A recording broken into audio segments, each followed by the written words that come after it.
அனைவருக்கும் வணக்கம். இன்று மார்ச் 27, 2026. இன்று என்ன நாள் என்று உங்கள் அனைவருக்கும் தெரிந்திருக்க வாய்ப்பு இருக்குது. ஆமாம், அயோத்தி அரசரான ராமர் இந்த பூமியில் ஜென்மித்த நாள் என்று ராமநவமி என்று கொண்டாடப்படுகிறது. இந்த ராமநவமி ஏன் இவ்வளவு சிறப்பானது?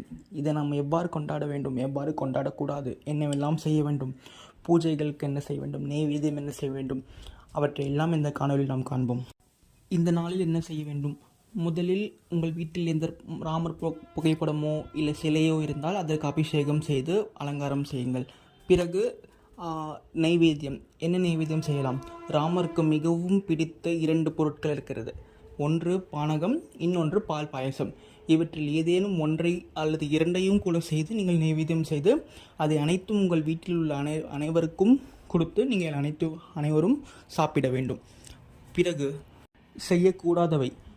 இந்த நாளில் கண்டிப்பாக அசைவமோ மதுவோ எந்த ஒரு தீய பழக்கங்கள், உடலாலும் மனசாலும் நினைப்பாலும் எந்த தீய பழக்கங்களும் நம்ம செய்யக்கூடாது. அதே போன்று பெரியவர்களை அவமானப்படுத்துவது, மதிக்காமல் இருப்பது, அதை எவற்றையும் செய்யக்கூடாது. ஏனெனில் ராமர் தனது தந்தைக்காகத்தான் அவரோட வாழ்க்கையை அர்ப்பணித்து துறந்து அவர் வனவாசம் சென்றார்.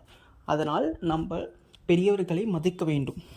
இது இன்று ஒரு நாள் மட்டுமல்ல, நம் வாழ்வில் அனைத்து நாட்களும் கடைபிடித்தால் அது நம்மளுக்கு மிகவும் நன்மை தரும்.